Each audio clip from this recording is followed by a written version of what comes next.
So Diddy got off on his sex trafficking charges, and today we're going to talk about what the jury got wrong. So let's look at the charges themselves on this article, what we knew about the jury, and then the charges that he were facing was very confusing for a lot of people. And so he was facing charges on engaging in transportation for prostitution, racketeering conspiracy, those RICO charges, and then 2 counts of sex trafficking. And he was only charged with the transportation to engage in prostitution. We actually interviewed Danny Pittner, a lawyer who actually specializes in these cases. She's represented one of the victims of Andrew Tate. She sued some of like the big media companies over facilitating sex trafficking. And she actually gave us some insight onto what she thinks the jury got wrong. Let's go ahead and check it out. Why did the jury get this so wrong? Was it a lack of evidence? Was it just like a misunderstanding? Did like the lawyers not do like their job, or was it simply his celebrity? Like, do you think that was like a factor? A combination. I think it was definitely a factor. I mean, I think what we had is a unique fact pattern that had some difficulties. I think he's really wealthy and had the best legal team you could possibly have. Certainly they were compelling. What was disturbing to me, his absolute monumental fame, to the point that like he's not just like Harvey Weinstein was famous kind of, but like he wasn't, we don't have like childhood memories of yeah, he was behind the scenes. Yeah. Like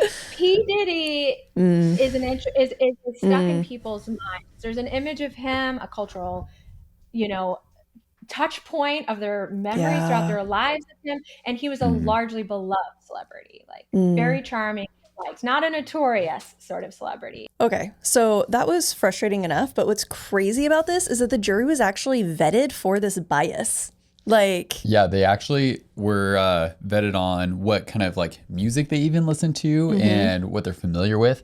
And it's interesting because several of them said they were familiar with, listen to like everyone, hip hop, rap, R&B. And a couple said they listened to some good old rock and roll. Who doesn't know about Diddy? That bias that's there inherently. Yeah. Well, because when we look at the actual evidence, like it makes the sentencing so much more infuriating. And Danny kind of really broke that down for us. And like literally just one piece of like evidence that proves it's a sex trafficking case. Maybe not a federal sex trafficking case, because I don't know if like state lines were crossed, but minimally a sex trafficking case. Let's go ahead and check out Danny's breakdown of that evidence. Well, all we need to know is that in that Intercontinental Hotel video, where we all saw with our own eyes that he beat her, kicked her, and dragged her back to the room, and that was to a freak off, that he had violated the statute. Yes. So there is absolutely no doubt, because there was video evidence of the beatings, and he admits that he was dragging her back to the prostituted man was there, the escort was there, that she was being dragged back to a freak off. So he admitted that situation was a freak off. That wasn't in dispute. So that's just so crazy to me, because I feel like, to your point, like that domestic violence piece, like that's inherent in sex trafficking. Like I've never heard a case of trafficking that doesn't include domestic violence. But it gets even worse when we find out what Diddy did with the actual hotel where this took place.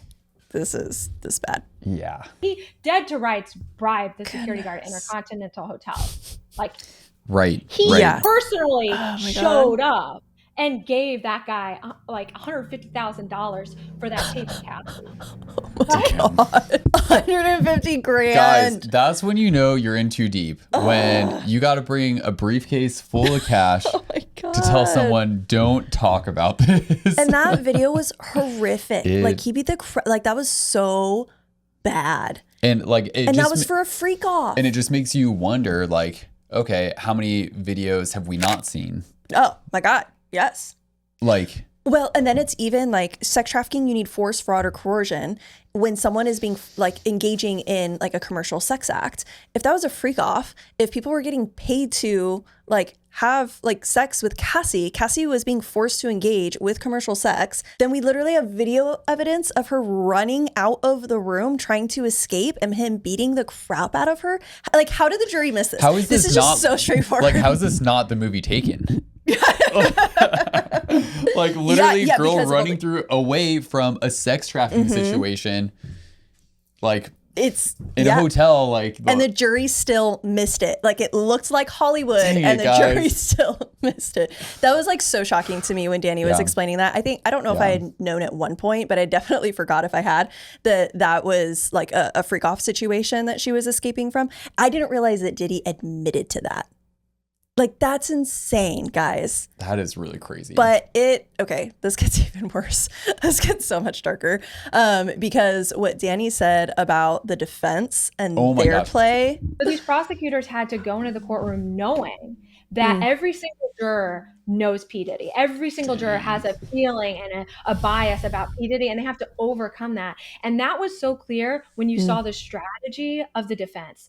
I don't know if you guys realize this, but the defense there was weeks, right, of evidence for the prosecution. I think like 4 weeks, like 27 days of right of evidence. Wow. You know how long Diddy's defense put on their case for? No. 45 minutes. What? Dang. Not even like a full day? All they did was spend the entire case trashing the victims,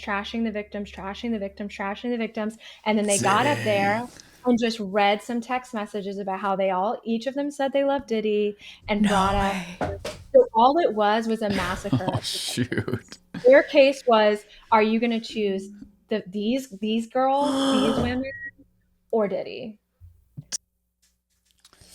That's bad. Yeah. That like 45 minutes. That's it.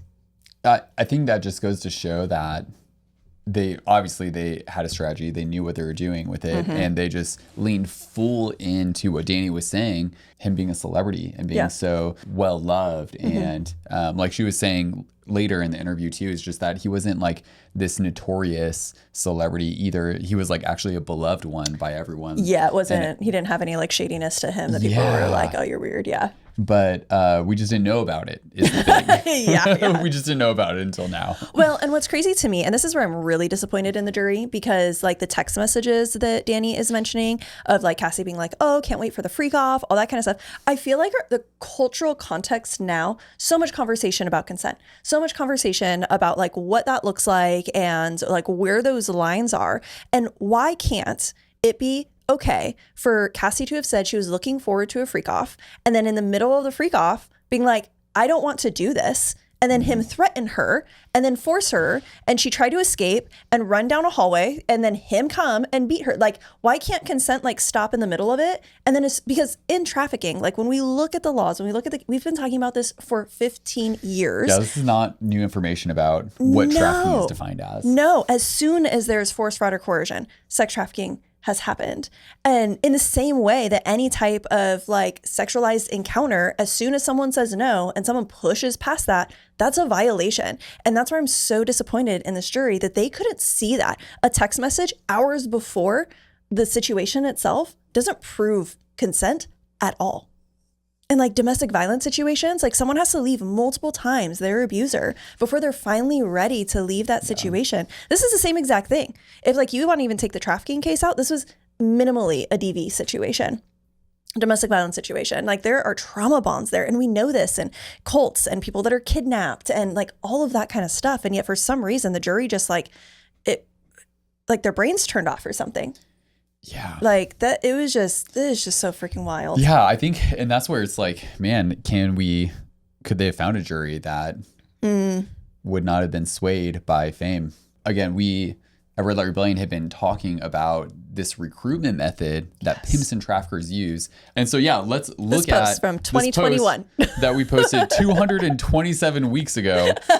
So recruitment methods, pimps pose as romantic interests, as friends, business professionals, and it's like a 2 out of 3 for Diddy. To the T, yeah. What Diddy started dating Cassie, and she was 19, and he was 36. That's when they met. And then I think like a year or two later is when they started, like, when they got she was together. 21 but and he was basically 40. Yeah, still not a good dynamic there. Yeah, no, for sure. And I think that's where I'm disappointed. I'm disappointed in the jury, but I think it's also like a call out to like the anti-trafficking movement, like organizations that are spreading awareness like us. Like we've got to do so much work. And that was a big thing that Danny focused on in our interview with her as well. Like if the general population doesn't understand these situations, then we're going to continue to have injustice, because even like this is something even with like the Tate case just always gets to me because he's like a crybaby about like, oh, they're framing me with this lover boy method. Bro, it's been in the law for like 25 years now. And let's prove it. So the Trafficking Victims Protection Act, this came into law in 2000. This is like page 4 of the act, right? It says that it's by force, fraud, or coercion. It also says that traffickers lure women and girls into their networks through false promises. If you're pretending to be romantically interested in someone, if you're promising an album and saying that you're going to make it in the music industry and Hollywood, and yet preventing you from doing it if you don't perform in these freak-offs, that kind of sounds like some false promises to me that is under the statute for the last 25 years. Like legally, we have known that this is how trafficking works forever, and the jury missed it. Completely. So freaking unfortunate. And to Danny's point, is it because they had an affection for him? Is it because they didn't want to believe that someone that they loved from Hollywood, that they had all these like fond memories from, like could do something like that? Yeah. It's really crazy. And I think my key takeaway in this is like, if we don't understand sex trafficking, how it actually works, not how like Hollywood and movies like hyper sensationalize it. If we don't really understand how sex trafficking works, injustice is going to happen. Because we're not going to recognize it when it actually comes our way, which is why we're super excited. And we think that you should actually sign up for Red Light Rebellion's brand new program, our Red Flags program. This is really exciting. This is a brand new launch. This is the first program from Red Light Rebellion that's actually available to the general public. You don't have to request it through like an agency or anything like that. Yeah. And so this is really great. This is amazing. It's a self-paced course. There's 4 short, like bite-sized video lessons. This is for like parents and safe adults in kids' lives. There are parent tools. You get real-world safety. Let's even show you like a little bit of behind the scenes. You're actually going to get a ton of downloads on how to have conversations with kids about like these dynamics, about trafficking, about the dangers online. You're going to learn exactly about the recruitment methods and that grooming piece that we were just talking about, the unknown danger of sex trafficking and exploitation. And I really believe if the jury had known this dynamic, then we would have gotten a very different conviction on Diddy, specifically with the sex trafficking charges. Yeah. So go ahead, hit up our website. We'll drop the link below and sign up for the Red Flags program. We'll catch you guys later. Peace.